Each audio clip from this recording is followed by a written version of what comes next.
Selamat datang kembali di materi kali ini. Saya akan membahas tentang tabel detail. Nah, pertama-tama kita perhatikan dulu tabel penyewaan di bawah ini, gitu kan. Di sini ada nomor penyewaan, kemudian ada NIK, kemudian ada tanggal sewanya, kemudian ada kode buku, sama ada total sewanya. Nah, kira-kira bentuk nota atau bentuk struk gitu ya dari tabel di atas itu adalah seperti ini. Jadi ini baris pertama ya, yang saya gunakan hanya baris pertama. Jadi nomor sewa itu ada ini, kemudian NIK ada ini, kemudian tanggalnya, tanggal transaksinya tanggal 8 Oktober.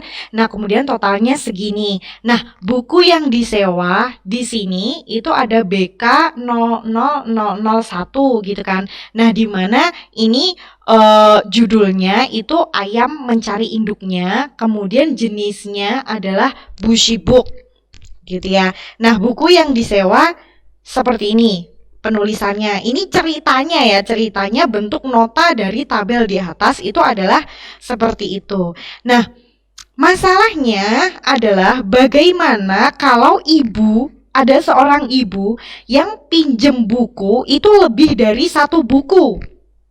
Jadi seperti ini, buku yang disewa itu misalkan saya minjemnya 2 gitu ya, jangan banyak-banyak lah. Lebih dari satu itu kita ambil contohnya 2. Nah, misalkan dia ngambil itu BK 01 ayam mencari induknya sama buku Indahnya Pelangi. Jadi sekali minjem itu 2 buku, enggak 1.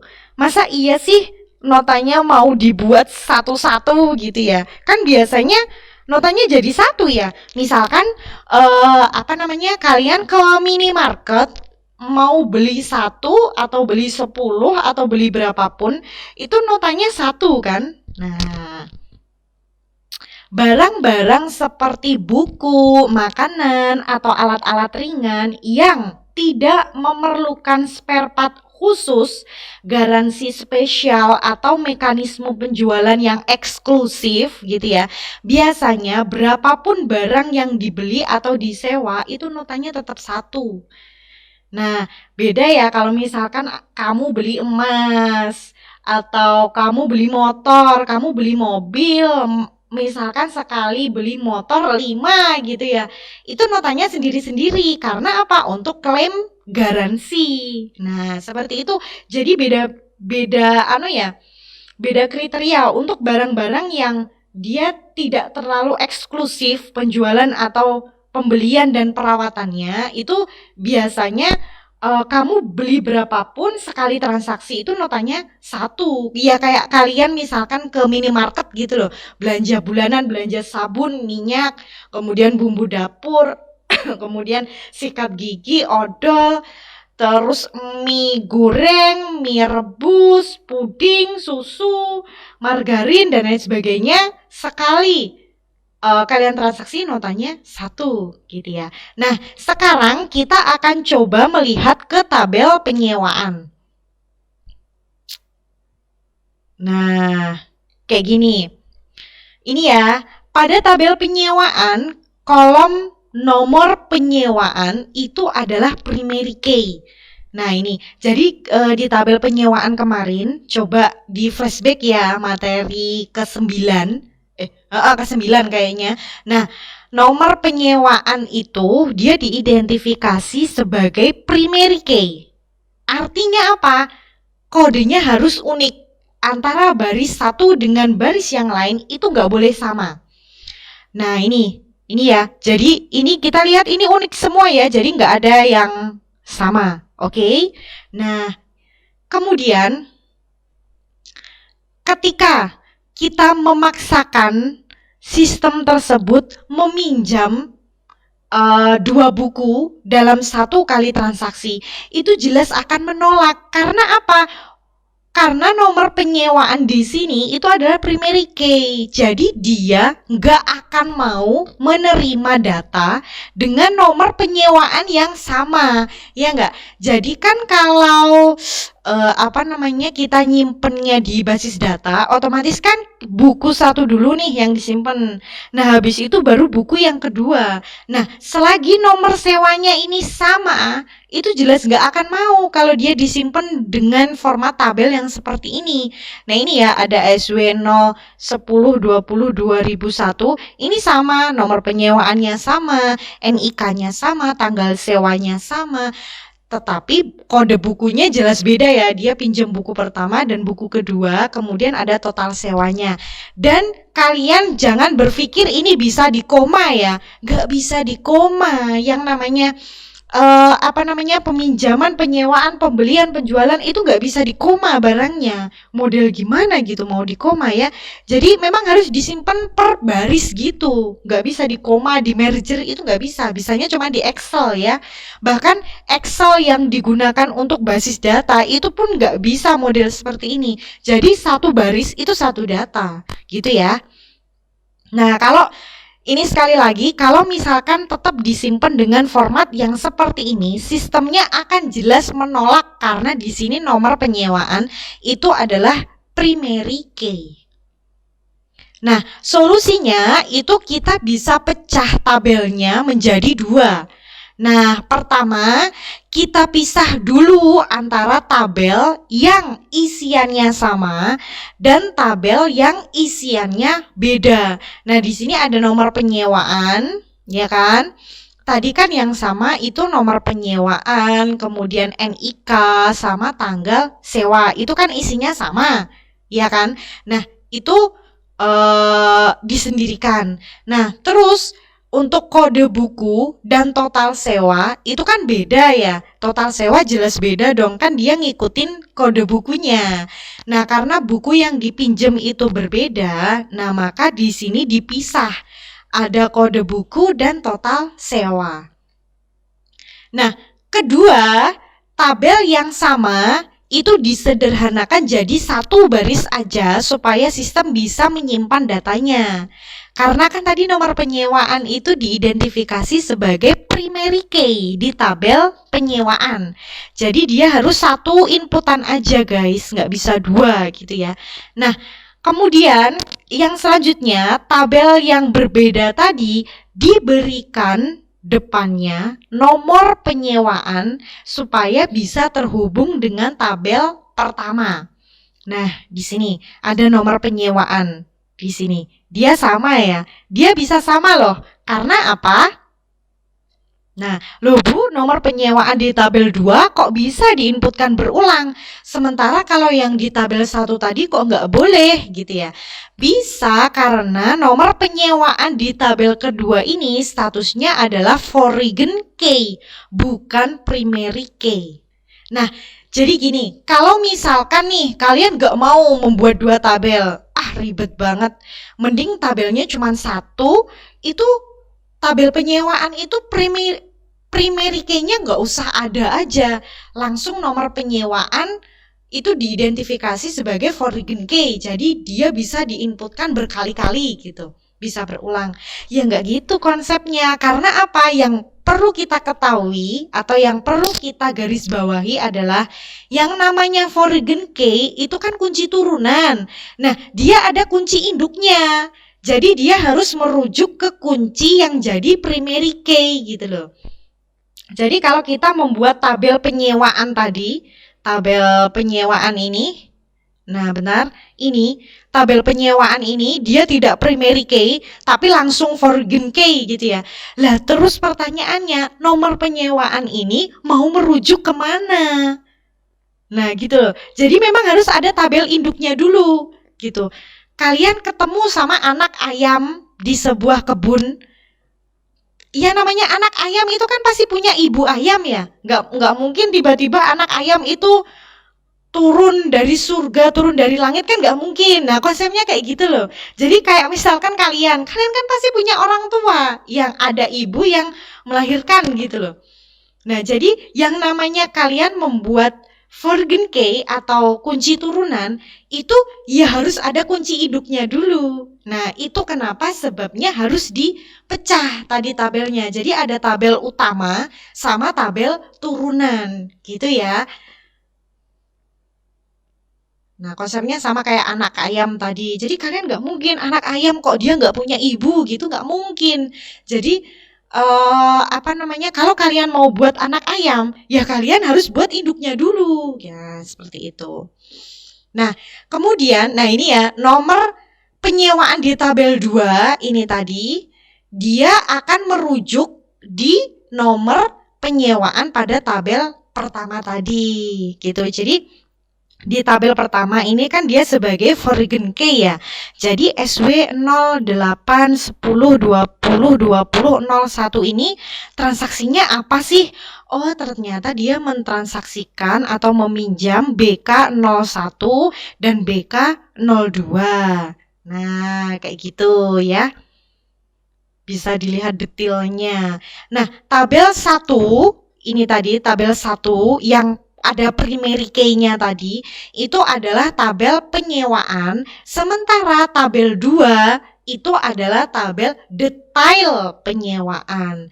Nah, inilah tabel detail, yaitu sebuah tabel yang tidak ada primary key-nya dan menjadi sumber keterangan dari tabel rujukan. Jadi, seperti yang saya contohkan tadi, misalkan saya pengen tahu nomor penyewaan ini tuh kemarin pernah pinjem buku apa aja ya. Nah, detailnya itu ada di tabel 2 gitu loh. Jadi tabel 2 itu ya tabel detail dari tabel induk yang ada di tabel 1 ini. Gitu. Nah, tabel detail seperti ini sebenarnya banyak sekali contohnya. Jadi misalkan Anda ke Luwes atau ke minimarket yang serupa ya, maka tabel penjualannya itu seperti ini. Jadi ini ada tabel penjualan, ya kan? Ada kode penjualannya. Nah, ini perlu diperhatikan bahwa ini kode penjualannya beda ya, karena dia tidak boleh diinputkan ulang kali. Nah, ini ada tanggal transaksinya, kemudian ada kasirnya yang melayani, kemudian ada totalnya. Total ini tuh merupakan jumlah antara subtotal ini. Nah, kayak gini. Nah, kemudian ada tabel detail penjualan. Jadi dia kayak merepresentasikan HJKH 01 10 10 ini tuh dia membeli barang ini, kodenya sama barang ini sejumlah 2, sejumlah 5, diskonnya segini, subtotalnya segini. Nah, nanti subtotal ini tuh dijumlah, kalau ini kan dia minjemnya cuma 2 barang ya. Jualnya atau belinya. Dia kan membelinya cuma 2 barang. Jadi yang dijumlahin cuma 2. Kalau dia beli 100 barang berarti yang dijumlahkan 100. Nah, totalnya ini nanti ditaruh di sini, di total belanja. Nah, terus ini ya, ini saya bedakan lagi, misalkan ada penjualan lagi 09 09 09. Nah, nanti dia beli barang apa lagi, beli barang apa lagi. Nah, detailnya ada di tabel detail sini. Nah, gitu ya. Nah, kemudian atau ketika Anda beli obat, maka biasanya tabel penjualannya seperti ini.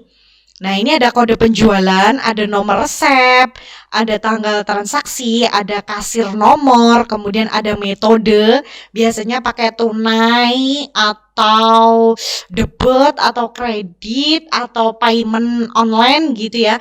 Nah, kemudian ACS ini asuransinya apa? Nah, kemudian total pembayarannya ada berapa? Nah, ini karena ceritanya kita pakai BPJS, maka totalnya adalah 0. Nah, di sini tabel detail itu merepresentasikan kode penjualan HJKH 08 10 10. Ini obat yang dibeli itu adalah PCV dan TBL 990 ini. Nah, kayak gitu ya. Jadi sebenarnya tabel detail seperti ini sangat banyak dijumpai dalam kasus-kasus yang serupa. Nah, bisa jadi ini juga berlaku untuk tabel kartu keluarga atau KK. Nah, tabel penduduk itu kan menyimpan nomor KK. Nomor KK kan mau KK isinya 10 orang atau cuma 1 orang kan nomor KK-nya 1, ya nggak? Kemudian alamat KK, kemudian daerahnya, kemudian tanggal terbitnya sama pejabat penandatanganan kakak. Nah, sementara tabel detailnya itu ada di tabel kakak itu loh. Jadi kan ada suami, ada istri, ada anak pertama, ada anak kedua, ada anak ketiga, dan anak-anak selanjutnya gitu ya. Nah, itu jadi itu disimpan di tabel detail yang menyimpan NIK, kemudian nama, kemudian status, tempat, tanggal lahir, pekerjaan, pendidikan dari per anggota keluarga. Nah, ini jadi harus dibedakan mana tabel yang kira-kira inputannya bisa sama berulang kali dan mana yang tidak. Nah, yang sama itu kita kelompokkan di tabel induk dan yang berbeda itu kita kelompokkan di tabel detail. Contohnya itu kayak yang tadi ini ya. Nah, ini kan nomor sewa. Kalau notanya seperti ini kan berarti nomor sewanya jelas sama, iya kan? Buku 1 dan buku 2 disewa dengan nomor sewa yang sama. NIK atau yang nyewa itu kan ya sama. Nah, tanggal sewanya itu kan juga sama. Nah, ini dikumpulkan dalam tabel induk. Nah, kemudian yang beda adalah kode buku dan total sewanya, karena kan sesuai dengan ini ya, sesuai dengan bukunya itu ditabelkan sendiri. Nah, terus pertanyaannya ini total 60.000 ini kita taruh di mana, Bu? Ditaruh di tabel induk. Gitu. Ditaruh di tabel induk, bukan di tabel detail. Ingat bahwa total itu ada di tabel induk, bukan di tabel detail. Nah, gitu ya. Terus, oke ya, sudah cukup banyak contohnya nih. Kemudian kita let's go mengerjakan latihan untuk bisa saya evaluasi hasil pembelajarannya. Jadi saya nggak jauh-jauh kasusnya, tetapi saya mengambil beberapa tabel yang pernah kita bahas sebelumnya. Nah, tugasnya silahkan tabel-tabel ini dipisah, kemudian buatlah tabel detailnya, and then berikan contoh isian tabelnya. Ingat, kalau membuat contoh isian tabel jangan terlalu banyak sampai 10 baris ya, maksimal 5 aja gitu ya, karena kan hanya untuk contoh. Nah, ini ya. Jadi ada satu kasus yaitu peminjaman buku. Ini kayaknya kita bahas pertama kali waktu kita bahas basis data. Nah, ini di sini ada nomor peminjaman, kemudian ada NIM. Nah, di sini saya perjelas bahwa NIM itu adalah nomor induk mahasiswa, kemudian ada tanggal pinjam, tanggal harus kembali, ada kelas buku ini kayak kode buku. Jadi kalau kalian meminjam buku ke perpustakaan, itu biasanya kan kalian minjem 3 atau minjem 4 buku, itu kan ditulis dalam satu kartu peminjaman kan, nggak mungkin satu buku satu kartu kan, enggak. Nah, biasanya kan ada skema yang beberapa buku dicatat dalam satu struk peminjaman. Nah, kemudian NIK yang ada di bawah sini itu adalah nomor induk karyawan. Nah, di sini yang dimaksud itu adalah karyawan yang melayani transaksi peminjaman buku mahasiswa atau katakanlah staf perpustakaan. Nah, gitu. Nah, jadi selamat mengerjakan. Jangan lupa untuk menggunakan template yang disediakan dan disimpan dalam format PDF. Nah, jangan lupa untuk memberikan referensi kode yang masuk akal gitu ya. Kalau di latihan-latihan yang sebelumnya kan kodenya masih asal-asalan gitu ya. Nah, untuk latihan yang kali ini mohon diperhatikan untuk kodenya. Jadi misalkan kalian sudah mempunyai format atau struktur kode yang jelas. Jadi belajar mulai dari latihan yang ini gitu ya. Karena nanti latihan kita ke belakang nanti tabelnya akan semakin kompleks gitu, dan kalian juga harus membuat atau memahami bahwa kode yang ada di sebuah kolom itu memang tidak bisa dibuat asal-asalan gitu ya, tapi ada format atau aturan yang harus dipenuhi. Nah, karena kalian kan masih semester 1, belum penelitian, jadi ya wis dianggap aja kalian yang punya kriteria studi kasusnya gitu ya. Jadi nggak harus konsultasi ke instansi tertentu, tetapi cukup ceritanya dibuat begini, ceritanya dibuat begitu. Jadi diputuskan sendiri dulu sementara karena kan memang belum penelitian gitu ya. Oke, selamat mengerjakan evaluasinya.